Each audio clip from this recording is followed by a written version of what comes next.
Kongresi mendoi dhe ishte shumë tolerant për të lejuar kreun ekzekutivit amerikan për të vazhduar me një mandat të ri. Është shumë e vështirë? Është. Është e pamundur? Ndoshta jo. A duhet Donald Trump të ketë mbështetje konsensuale nga republikanët, sikurse dhe nga demokratët në Kongres dhe në Senat? Absolutisht që po. A do i arri ta bëj këtë? Aktualisht ka një polarizim të theksuar në politikën amerikane, e cila aktualisht tani që ne flasim, unë mendoj dhe ishte pamundur.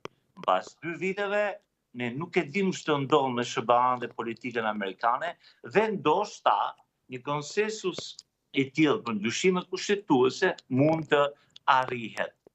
Por e gjitha nisi, sepse ju thash që do bëjmë pak informacion, nisi me George Washingtonin, presidenti i parë i SBA-s, i cili mund të garonte për herë të tretë, për herë të katërt, për herë të pestë, por zgjodhi të dorëhiqej në mandatin e dytë, përfundoi mandatin e dytë dhe kështu de facto u bë një ligj i pashkruar që presidenti shërben 2 mandate. Dhe pse e ripërsëris çështjen e de factos me George Washingtonin dhe de jures 1951, është që tashmë në mendësinë politike amerikane, çështja 2 mandateve është de jure dhe de facto të pjesë e ndërgjegjes politike kombëtare. A do arri Donald Trump ta zhbëjë këtë traditë të cimentuar de facto, por gjithashtu të përcaktuar de jure në kushtetut? Nuk e dim. Sot dhe ishte shumë e vështirë. Pas 2 viteve, duhet të riparë dhe duhet të shqyrtuar kjo çështje. Por përse përmendi Donald Trump, kthehemi tek forca e medias. Kë kishte audiencë të gjithë media kombëtare amerikane. A do bënte lajm një deklaratë e tillë dhe dështoheshin lajket? E bëri, qarkulloi lajmin gjithë botën dhe lajket u shtuan, vëmendja u shtua. Të paktën, nëse Donald Trump nuk arrin të siguroj garën për mandatin e tretë, të paktën ka bërë lajm të pëlqyeshëm anemban botës. Pra ishte një win-win situation, ishte një deklaratë e cili i shtoi pëlqyeshmëri Donald Trumpit. E qartë. Sa i takon asaj që mund të shkaktoj, pra duke prishur rregullin apo duke ndryshuar rregullin, mund të ketë impakt pozitiv për historinë, për më vonë, për presidentin dhe figurën e tij dhe tentativën për të patur edhe mandate të tjera, apo asnjë ndikim? Se është si thik me 2 presa, nga cila anë ta lexosh?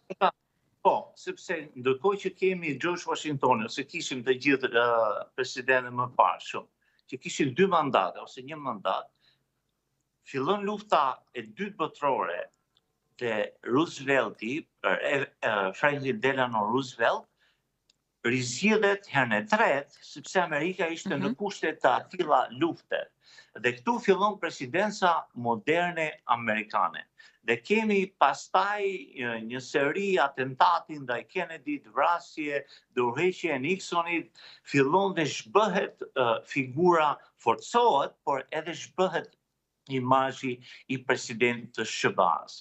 Ditët e sotme nuk kemi më një politik klasike, kemi një politik Facebooku dhe rrjeteve sociale dhe së bashku e kemi përmendur shpesh që nuk ka më shtetar të old school, pra që ulen dhe diskutojnë në tryeza të rëndësishme shtetarie, por vetëm me deklaratat X, Instagram, Facebook, LinkedIn e gjëra të tilla të cilat e kanë transformuar politikën ndërkombëtare dhe sidomos brezin e ri.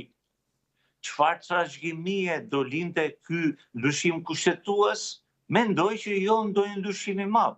Unë mendoj që ishte më shumë pragmatik dhe do mbetej në histori si një veprim i zgjuar, i guzimshëm i Donald Trump dhe kaq. Unë nuk mendoj që do zhvonte ekuilibrat politik. Dhe mendoj që ai do konsideroj seriozisht rikandidimin për mandat të ri për president. Të paktën do provoj të marrë votat e Kongresit. E qartë. Bled një takim tjetër në shtëpinë e bardhë mes Zelenskit dhe Donald Trump. Me pritshmëri apo vetëm për të parë takimin nga fillimi në fund është ajo që ka më shumë rëndësi, pasi gjithmonë niset për një takim të qetë me një vëmendje të shtuar ndaj situatës së tensionuar në territorin e Ukrainës në vit frontit, por shohim pastaj që degradon provokime, gjuhë trupi, lexim veshjesh, kode veshjesh e gjatë kësaj natyre. Cilat janë pritshmëritë? Pritshmëria ime, Alba, do ishte që herës tjetër që ne diskutojmë së bashku të mos jetë më për Rusinë e Ukrainën, por të ketë përfunduar. Pra sepse u bën disa vite dhe ju komplimentoj që e ndiqni me kaq vëmendje këtë çështje kaq rëndësishme gjeopolitike, ndërkohë që ne vazhdojmë ta diskutojmë dhe kjo është fatkeqësi. Pasi kemi 2 milion, shifrat kanë arritur në 2 milion të vrarë, të humbur, të plagosur, ata që nuk gjenden, të zhvendosur, dhe është konflikti më i përgjakshëm që nga lufta e dytë botërore. Pra, është tragjedi që kjo luftë vazhdon dhe ka marrë një natyrë të re. Nuk është më një luftë për territore, është një luftë për të dëmtuar njëri tjetrin në aspektin ekonomik, financiar, politik, dhe të dyja palët, nëse keni duket dhe tashmë duket qartë, të dyja palët presin një ndryshim politik, diplomatik, të ndodhë diçka për t'i dhënë fund këtij konflikti. Zelenski do jetë në Washington ditën e martë që vjen për nder të varrimit që i bët kongresmenit Lindsey Graham, i cili humbi jetën, dhe me këtë rast do takohet me Donald Trump. Donald Trump do i bëj sërish propozimet e tij, të cilat i ka bërë gjithkohës dhe ka qenë koherent dhe konsistent, të cilët ndal luftën tani, të dyja palët shkojnë në shtëpi.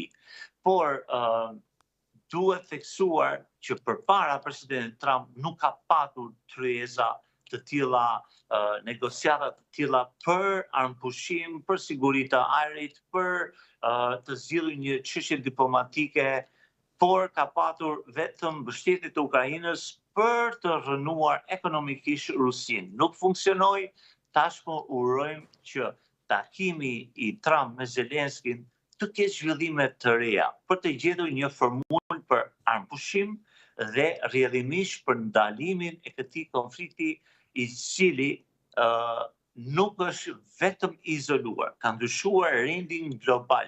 Duhet kuptuar që ka ndryshuar rendi global për shkak të atij konflikti që ka ndodhur midis Rusisë dhe Ukrainës. Gjithashtu ka prekur NATO-n, ka ndikuar te Kina, te Ballkani, ka një ndikim gjeopolitik të jashtëzakonshëm për cilën ne urojmë që çdo takim i Krejut të Shtetit Amerikan me Zelenskin apo negociata me Putinin të jenë të shryshme dhe të japin fund këtij konflikti. E qartë. Fakti që ka një vëmendje të shtuar, pra nuk e shmang situatën në Ukrainë, ndonse po flitet më pak nga shtëpia e bardhë e Donald Trump, por ka një zonë konflikti të hapur në Iran. I jep rëndësinë e dur këtij vendi që është nën pushtimin deri diku të Rusisë dhe nën, mund të themi, agresionin rus prej 4 vite gjysmë tashmë, në mos gaboj. Analiza duhet bërë edhe më e gjerë, sepse janë të lidhura. Është e lidhur konflikti Rusi-Ukrainë, konflikti me Iranin, dhe i mëparshmi me Venezuelën, që nuk duhet harruar. Të treja këto konflikte kanë shtete të mëdha pas tyre, nuk bëhet fjalë vetëm për çështjen e Ukrainës, Iranit apo Venezuelës. Këtu ka influenca të shteteve të mëdha si Rusia, si Kina, me influenca gjeopolitike të rëndësishme, kësaj janë të ndërlidhura me njëra tjetrën. Nuk mund të merret konflikti në Iran i ndarë nga Ukraina me Rusinë. Por çfarë tjetër i lidh këto 3 pika të nxehta, sepse duhet theksuar është SBA, kush është pala tjetër në anën tjetër që bën luftë proxy, është Kina me Rusinë. Pra mos harrojmë që prezenca ruso-kineze iraniane ishte në Venezuelë Okay? Sikur se Donald Trump shkoi të takoj presidentin e Kinës,